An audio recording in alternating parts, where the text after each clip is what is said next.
Cenário Brasil, com Fernando Schiller. O assunto STF ainda movimentando as respostas dos nossos ouvintes, e o professor Fernando Schiller também pode falar sobre esse assunto, porque o STF ainda está com 10 pessoas depois da aposentadoria do decano, Celso de Mello, e o senador Eduardo Braga, do MDB, já fez o relatório, já apresentou seu relatório sobre a indicação do Cássio Marques ao Supremo, o desembargador que foi indicado pelo presidente Jair Bolsonaro para a vaga do ministro que se aposentou. O parecer do Eduardo Braga é que vai fundamentar a análise do colegiado, a sabatina na CCJ do Senado, marcada para a próxima quarta-feira, dia 21. Professor Fernando Schiller, muito bom dia. Tudo bom, Mariana? Tudo bem, Pedro, Thaís, nossos ouvintes? Dois assuntos hoje, né? Primeiro, esse tema do Eduardo Braga, do relatório, sem nenhuma novidade, né? Obviamente, o relatório não poderia deixar de fazer uma referência ali às inconsistências do currículo do desembargador Cássio Nunes Marques, mas ele relevou, quer dizer, então ele disse, olha, teve uma troca de idioma ali, pós-grado, né, em espanhol, diferente de pós-graduação, então houve um equívoco na tradução, teve um problema cronológico lá na organização, enfim, no cronograma dos seus cursos de pós-graduação, e minimizou, enfim, os problemas todos do currículo do desembargador. E diz que, ou seja, diz o seguinte, que essas inconsistências não são suficientes para barrar, pelo menos a questão formal, a questão constitucional, ou seja, os pré-requisitos, como é a discussão, quer dizer, que é o foco da discussão na CCJ. A CCJ agora, dia 21, ela discute as questões formais, né? Então, assim, ela não vai entrar mais a fundo, digamos assim, numa análise sobre posições, conteúdos, etc. Quer dizer, isso aí cabe ao plenário depois referendar ou não essa decisão, e aí fazer uma análise mais substantiva.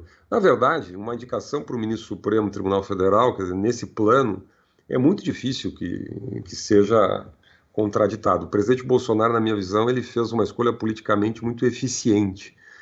Imagina, vamos fazer uma imaginação aqui, se a gente estivesse discutindo a indicação de um ministro ultraconservador, um ministro ultra-evangélico, como o presidente chegou a mencionar, terrivelmente evangélico, nós estaríamos numa enorme discussão jurídica, discussão política, etc. Como o presidente fez esse aceno na sua nova versão de meses para cá, mais moderado, digamos, fazendo certos acenos ao centro político, né? Eu acho que não é uma indicação que vai ter muito problema para passar no Senado. Agora, Schiller, acho que a gente pode fazer aqui uma seguinte pergunta, que é a seguinte.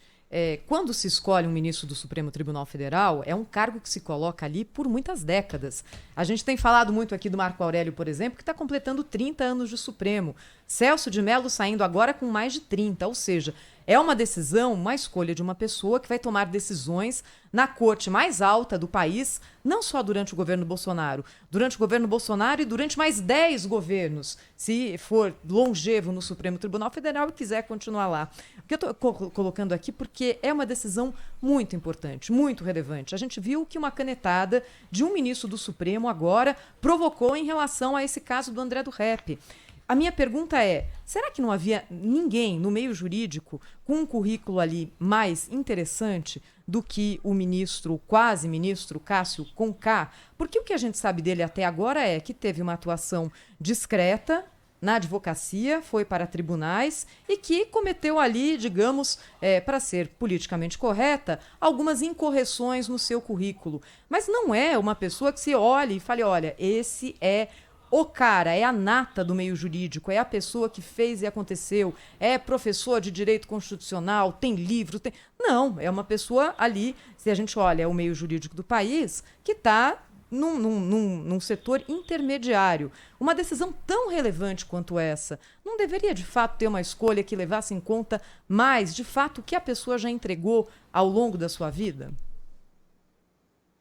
Olha, Thaís, é muito difícil fazer uma análise, digamos assim, sobre qualidade, né? Obviamente, o desembargador Cássio Nunes Marques ele não tem uma obra consolidada, ele tem 48 anos, quer dizer, ele vem de um estado no Nordeste, quer dizer, você tem uma representação muito pequena no Nordeste, hoje praticamente nenhuma, me corrijam aqui se eu estiver errado, quer dizer, Então, de fato, nós temos um problema, quer dizer, se é um professor da Universidade de São Paulo, que é um centro acadêmico de grande radiação, de grande relevância, você tem naturalmente um nível de destaque, né? Você tem participações na mídia aqui no centro do país, etc. Se você vê num estado menor, mais distante, digamos, dos centros de mídia, dos centros de irradiação intelectual e acadêmica do país, você tem uma visibilidade, digamos assim, menor, né?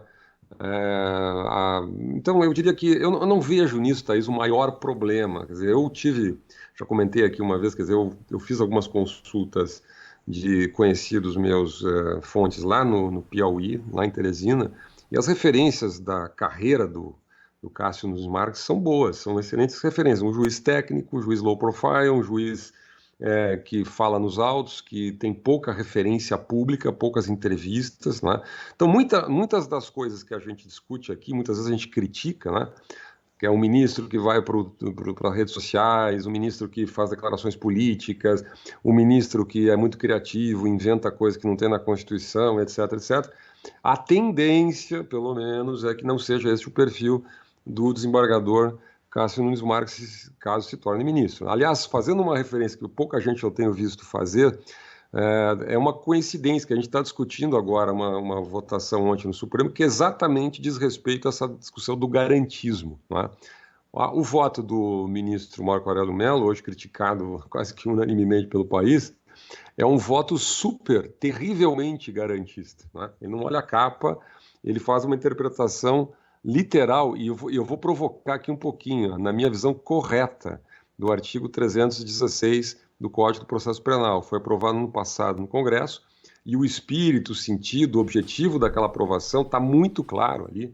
Era exatamente esse, ou seja, diz assim, o órgão emissor, ou seja, o juiz que determinou a prisão preventiva, né, de alguém, de um cidadão qualquer, né, ele deverá, ou seja, é imperativo, deverá fazer uma revisão a cada 3 meses, sob pena da prisão se tornar ilegal. E ninguém pode ficar preso ilegalmente no país. Pô, então é insofismável isso. A mim me surpreende sempre quando eu escuto. Ontem eu assisti o julgamento lá, quando o ministro Barroso diz assim, o ministro Barroso ele tem um perfil nesse sentido diferente do que se imagina terá o desembargador Cássio Nunes Marques, ou seja, ele faz interpretações criativas. Eu não estou dizendo que não sejam inteligentes, e até pelo critério que tu desenhaste, com o qual eu concordo, o ministro Barroso ele tem muito mais destaque acadêmico, tinha uma trajetória acadêmica, até por estar no Rio de Janeiro, num centro de radiação intelectual e acadêmica, muito maior do que tem o desembargador Cássio Nunes Marques. Mas vamos lá, o que o ministro Barroso diz? Não, vale só, para quem tem condenação em primeira instância, não vale o parágrafo único do artigo 316 do Código de Processo Penal. Mas da onde que o ministro Barroso tirou isso? Não está escrito isso, em lugar nenhum. Quer dizer, o Supremo começa a inventar, literalmente inventar, criar, né, legislar, na verdade, né, sobre o Congresso Nacional. Quer dizer, e esse é o problema. Eu acho que nós vamos assistir hoje, eu tenho muita curiosidade de assistir o voto hoje do ministro Marco Aurélio Mello, que vai ser o último a falar, exatamente por causa disso. Então, quer dizer, a verdade é que o Congresso Nacional aprovou uma lei, eu concordo inteiramente com o nosso ouvinte, aliás, 2 ouvintes falaram isso, eu estava assistindo aqui o programa, se o Congresso aprovou uma lei, não perguntou para o Judiciário se o Judiciário tinha condições de cumprir. E o Judiciário, a minha impressão é que a estrutura do Judiciário ou não consegue fazer cumprir isso, ou não levou muito a sério, ou não se organizou. Aliás, até um ouvinte fez aqui uma brincadeira inteligente, dizendo assim, ó, se o crime é organizado, o Judiciário tem que se organizar. O Judiciário deveria se organizar para cada 3 meses fazer a revisão das prisões preventivas. Isso está escrito na lei, isso foi determinado pela lei. Então se suspenda a lei até que o Judiciário tenha condições de fazer cumprir isso. Mas quem pode suspender a vigência de uma lei, né? Então, de fato, é um problema sério, é um problema concreto, é um embate.